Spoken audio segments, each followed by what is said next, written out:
જામનગર જિલ્લાના લાલપુર તાલુકાના નાની રાફુદડ ગામમાં 3 વર્ષ અગાઉ એક યુવતીની હત્યાનો ચકચારી બનાવ બન્યો હતો। આ કેસ અદાલતમાં ચાલવા પર આવતા સરકારી વકીલની દલીલો તથા પુરાવાઓ ધ્યાન પર લઈ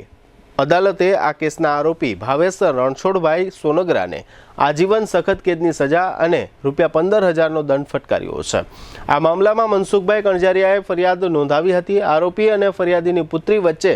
અગાઉ પ્રેમ સંબંધ હતો। ત્યારબાદ ફરિયાદમાં જણાવાયા અનુસાર આ યુવતી પર દુષ્કર્મ પણ થયેલું અને ત્યારબાદ આ યુવતીની હત્યા થઈ હતી। આ કેસમાં સરકારી વકીલ દીપક ત્રિવેદીની દલીલો અને અન્ય પુરાવાઓ તથા સાક્ષીઓની જુબાની વગેરે માન્ય રાખી અદાલતે આરોપીને સજા ફરમાવી છે। આ સમગ્ર કેસ અંગે સરકારી વકીલ દીપક ત્રિવેદીએ આપેલી વિગતો પ્રસ્તુત છે। 5/4/2023ના રોજ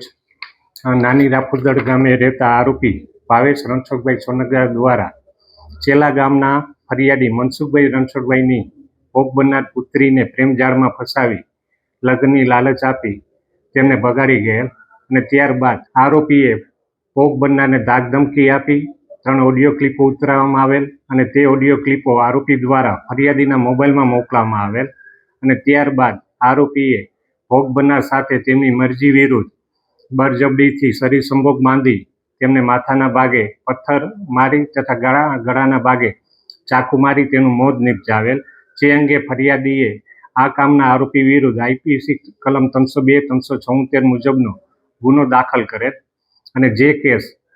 જામનગરના એડિશનલ સેશન જજ શ્રી મોગેરા સાહેબની કોર્ટમાં ચાલી જતા પ્રોસિક્યુશન તરફે ભોગ બનનારના પિતા ફરિયાદીનું જુબાની લેવામાં આવેલ તેમજ ભોગ બનનાર તથા આરોપી જે જગ્યાએ રહેલા હતા તે વાડીવાળાના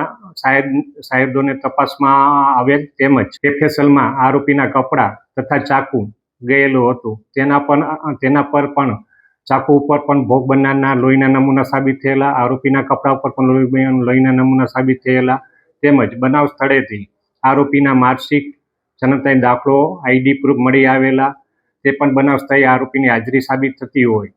અને આરોપીનું મોબાઈલનું લોકેશન પણ બનાવ સ્થળે સાબિત થતું હોય, જેથી નામદાર કોર્ટે